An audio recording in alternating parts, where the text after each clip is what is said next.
Hey, this is Heidi Dawson. If you love all things health and wellness and style of any kind, hang out here with me each week. I'm obsessed with never-ending improvement, and it's all in an effort to help each one of us live a wildly successful lifestyle.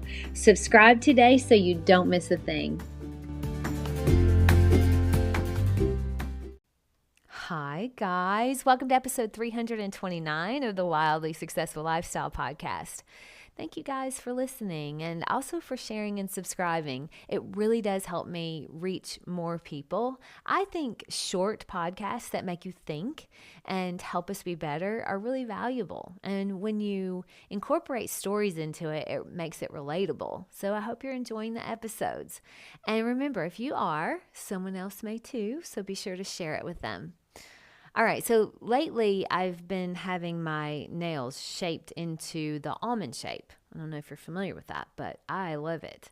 But it's taken me some months to be able to wear it this way because it takes a certain sort of grace and slowness to all of my movements to be able to wear that shape because they break kind of easily. It's my real nails. I don't do shellac, so I don't have that thick protective covering of the shellac. So I can't just shove my hand into the cabinet to grab something because I could break a nail. And I have to gracefully reach in to get whatever I need. Same thing for when I'm turning on lights or getting clothes out of the washer. I have to move with intention and grace. It's taken me a little bit of time to get used to, but I'm kind of getting the hang of it.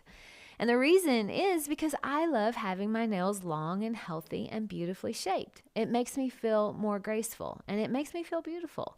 Those little things matter. They matter a lot. Now, there are a lot of things I do every single day that make me feel the way I want to feel, not only on the outside, but on the inside too. And when I don't do them, I notice. Someone else may not notice it. Like somebody else may not notice if I don't meditate, and they may not notice if I don't go to the gym, but I do. That's the thing that matters the most. How do I feel about the way I'm going about my day-to-day life? I mean, when we show up in a way that makes us feel beautiful and graceful, when we have thoughts about ourselves that are loving and encouraging, and when we take the time to be intentional about things, it makes everything else a little bit easier. And life can be hard, so anything we can do to give ourselves a leg up is valuable, I think anyway. So the other day, my husband, Eric, had gone to work, and I decided I was going to run and do a little shopping. Now, I did not feel like getting dressed up, but I don't ever like to go out looking a mess because it affects how I behave, and it also affects how other people treat you. And we don't like to talk about that, and we don't want to admit it, but it is true. So I put on one of my favorite blazers. This is a blazer that I had tailored so that it fit perfectly, and the sleeves were just the right length. And I threw on a little top underneath with a favorite pair of my skinny jeans and my cream and black tennis shoes, the cute kind. And then I topped it off with gold hoops and my New York Yankees ball cap. I love that look, and it's easy, and I feel confident in it for whatever reason. It's just my style. So I go into one of my favorite stores, and I'm looking at these jeans, and they are saying they're the new slouch jeans because I've been seeing that style around a little bit, and I think I like it. It's out for jury yet, but anyway, there's this lady standing there, and she'd been talking to the girls that work there, and she had one of those keychains on her arm, so I thought she worked there. So I asked her how this particular jean ran. Was it true to size? Well, she looked at me kind of puzzled, and she said, I don't know. I don't work here. Now, this could be a situation where I would have been so embarrassed and mumbled an apology and kind of scooted off mortified. But because I felt confident and I was in a good mindset, I laughed it off and I said, oh, well, you look very official with your keys on your arm, so I assumed you did. My apologies. To which she laughed and she said, I do, don't I? And then she proceeded to try to help me decide how the jeans fit. Anyway, that interaction went so much better and was so much easier because I was intentional about how I wanted to feel and look when I went out that day. And she realized it wasn't an insult, so we ended up having a nice interaction. It is so important every single day to give yourself the chance to feel graceful and beautiful. How you feel on the inside is indicative of how you present yourself on the outside. Each one of us has a certain standard that we set for ourselves. Now, I know I have high standards. That's how I like it. And I'm constantly finding new ways to be even better tomorrow. That's how I've always been. It's how I hope I always am. I don't buy into the it's normal to put on weight and feel like crap and be on 10 medications as you get old crowd. That isn't the outlook I have for myself. And I look for ways to prove it doesn't have to be that way. I'm not looking for ways to show me that it's normal to put on weight and feel bad as you age, because there's plenty of that out there. But the outliers, the ones that look and feel amazing over 50, those are the ones I want to listen to and learn about.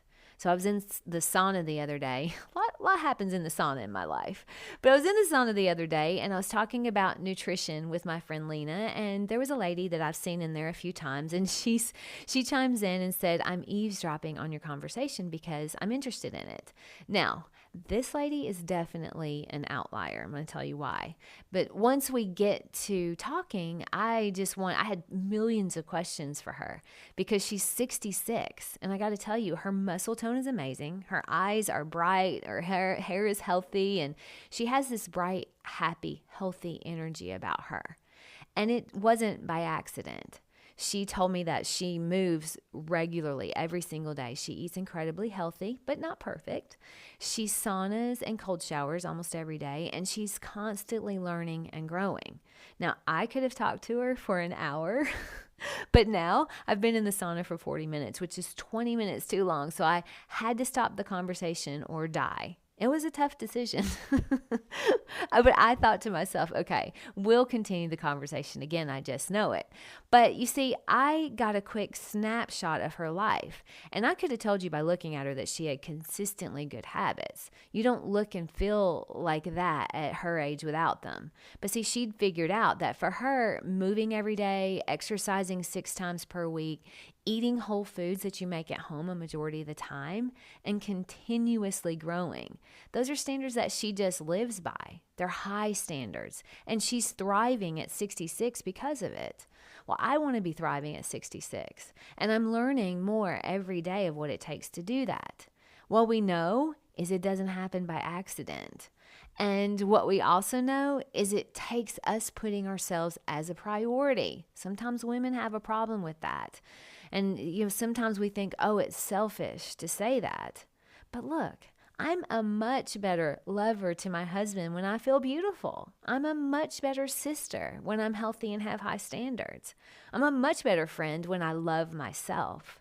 So I work really hard at doing the things every single day that make me feel beautiful inside and out. Now, it's all unicorns and butterflies when we talk about manicures, dressing up, and having good thoughts. But to have an honest conversation, which is what I always want to have, we have to talk about the flip side too. The things we know we're doing that are actually making us feel really bad about ourselves. And look, I'm not judging anyone here. I'm human, and I've done lots of things I'm not proud of. But if I kept doing them over and over, I would be in a really different place in my life, and not for the better. And I bet you can relate in a way. But I'm also the ultimate optimist. So I believe it's not about what you've done, it's about what you're doing. We have to stop beating ourselves up for our past and get on with creating a beautiful, graceful future. Doesn't matter how much you drank or smoked or ate yesterday. What matters is what you're doing today. We're pretty resilient, but the sooner we get on with taking beautiful care of ourselves, the easier it'll be. Doesn't matter how old you are either. In the book that I've finished now, but it made a big impact on my life. It's called The Good Life by Robert Waldinger and Marc Schultzs. I'll put that in the show notes. It's a really good read. But there's a story in that book about a man that had been in a horrible marriage for 35 years with a woman that was terrible to him. And he was depressed and lonely up until, I think it said he was 63, but that's when he decided enough was enough. He slowly built a new life by joining a gym where he started playing racket sports and really started taking care of himself mentally and physically, just one step at a time. And in the story, his last years were his happiest, but they wouldn't have been had he not decided to make a change. It's never too late. He started at like 63. Deep down, we each know if we're doing the things we need to be doing to create a beautiful, graceful life. And deep down, we also have an idea of the things we're doing that steal that life away from us. My question for you today is this: how does the graceful, beautiful version of you look? What do you need to start doing, and what do you need to stop doing? My challenge to you today is to make a short list, actually a really short list. Write down just one thing you do that you know that's not serving you, and one thing you can add that will serve you. Somewhere inside of each one of us, there is a graceful, beautiful version just waiting to shine through, but it isn't going to happen by accident. Share this with 3 beautiful friends. I love you guys, and I'll talk to you in a few days. Don't forget to subscribe and share with your friends, because we're just going to keep going bigger and better places together, and I love that about us. Talk to you in a few days.